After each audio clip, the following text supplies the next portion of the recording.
Oi, gente. São 6:30 da manhã. Não sei se tomara que esteja gravando. Acordei agora há pouco, uma hora atrás, às 5:30 da manhã. Acho que deve estar para perceber, né? Pelo meu rosto, meu rosto de quem acordou agora. Eu vou falar. Eu tive um sonho agora lindo, maravilhoso com a minha mãe. Eu quero compartilhar isso com vocês, principalmente para vocês que eu citei aí na legenda.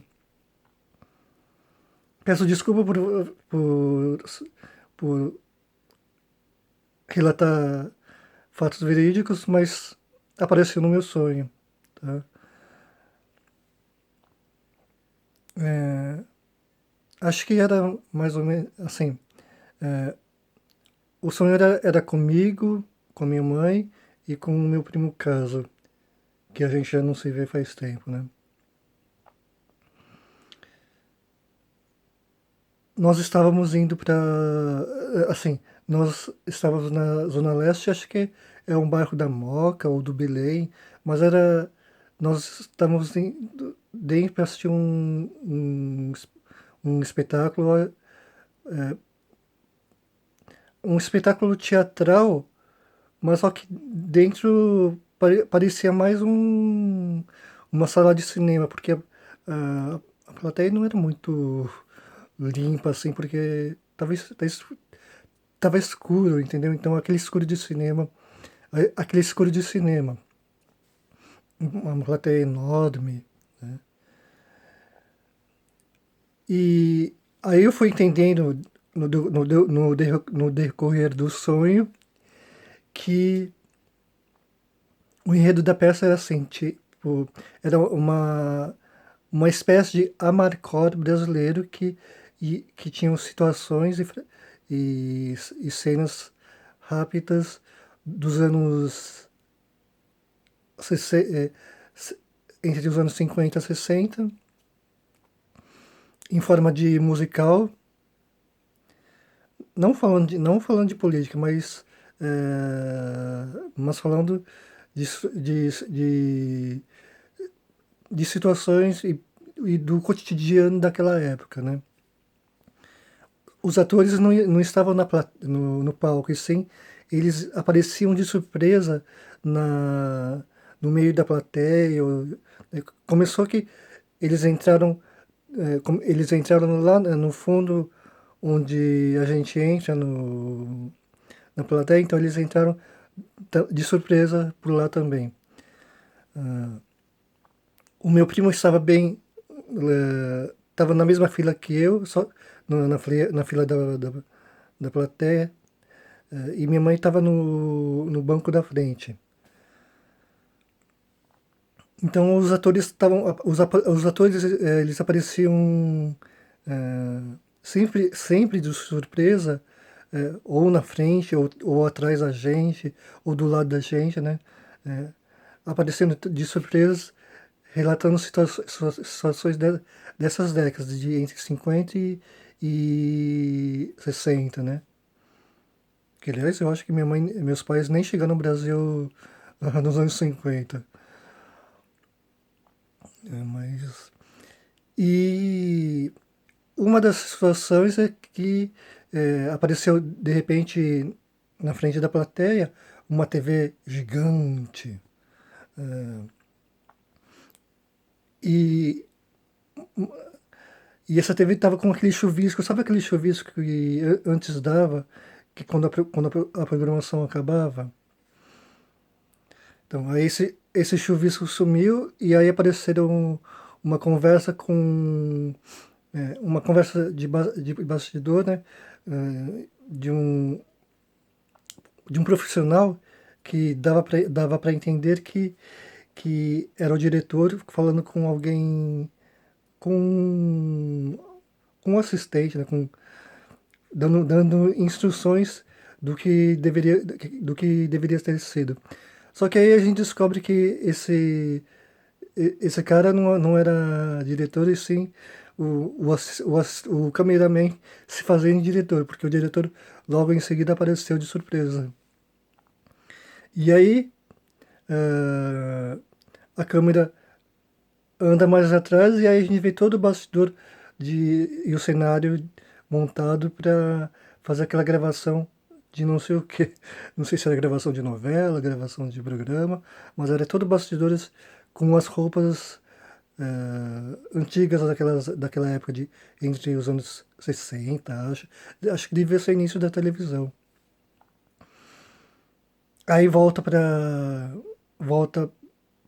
plateia com mais cenas e trechos musicais e, e aí a peça termina de novo com aquela televisão sendo ligada com o, o Zé Trindade. Eu nem sei como ele apareceu mas apareceu o Zé da Trindade. Agora eu sei por quê.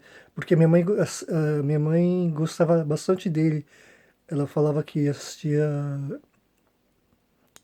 Não, eu me lembro dela assistindo. Acho que aos filmes dele que passavam na TV. Então apareceu o Zé Trindade preso numa árvore. E aí, uma espécie de pastelão, né? Ele caía da árvore e aí a plateia ria da situação, né?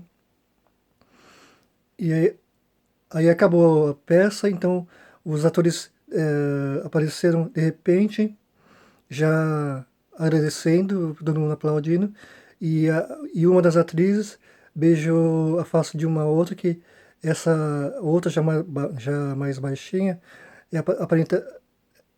aparentava ser a mais velha, né? Acho que por volta de 70 anos, né? Então, e aí, quando eu vi na fila da frente, onde estava minha mãe estava conversando com uma senhorinha preta, já de cabelo branco, né? Acho que a minha mãe simpatizou com ela. A minha mãe apertou a mão dela, ah, de contente por ter ouvido a história dessa senhorinha. Eu. Ai, não vou chorar, pelo amor de Deus, não vou chorar. Eu nunca levei minha mãe e meus pais, mas era o meu sonho. Assim, era o meu desejo de ter levado um dia. Eu sempre quis levar minha mãe para assistir comigo um filme, uma peça. E de repente. Ah, mais uma coisa antes que eu esqueça, ah,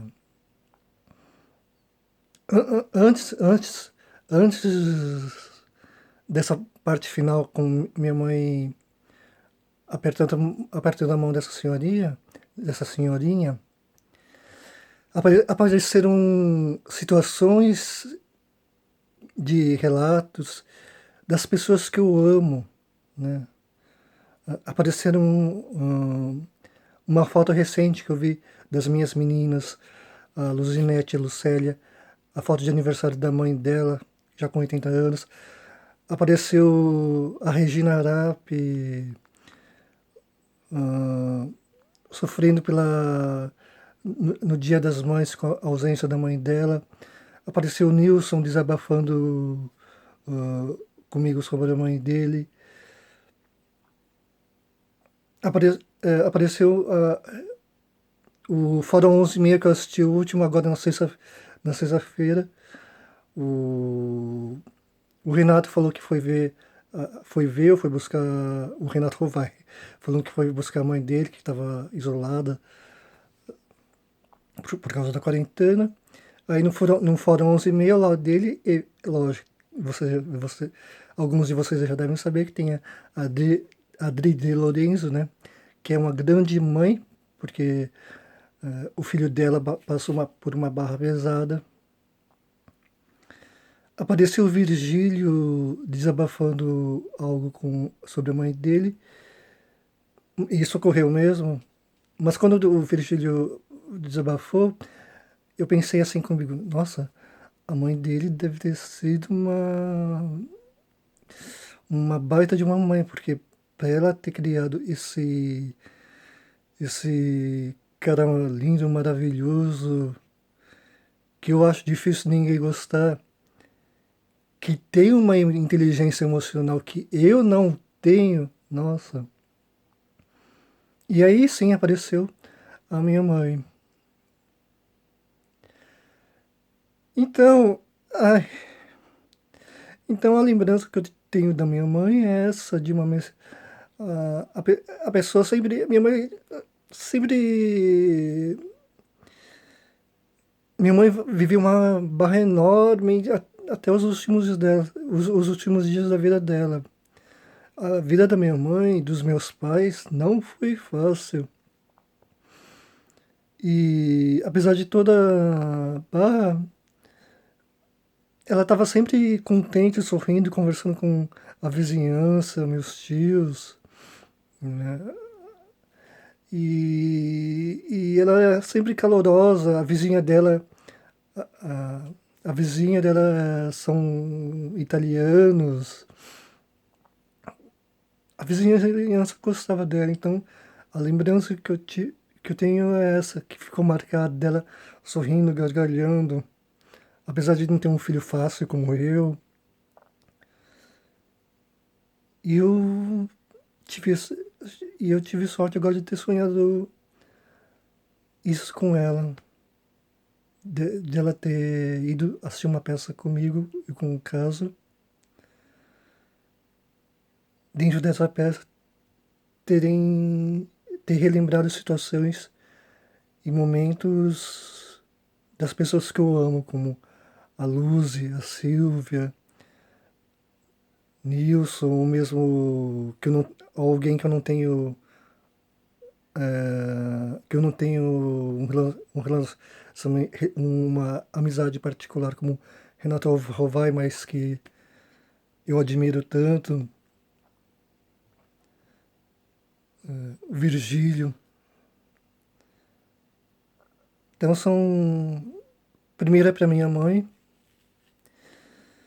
para as pessoas que eu amo, que eu citei, e para as pessoas que, por acaso, se eu tiver alguma pessoa mais que não esteja vendo, eu desejo para as mães de vocês e para vocês um feliz Dia das Mães. Beijão.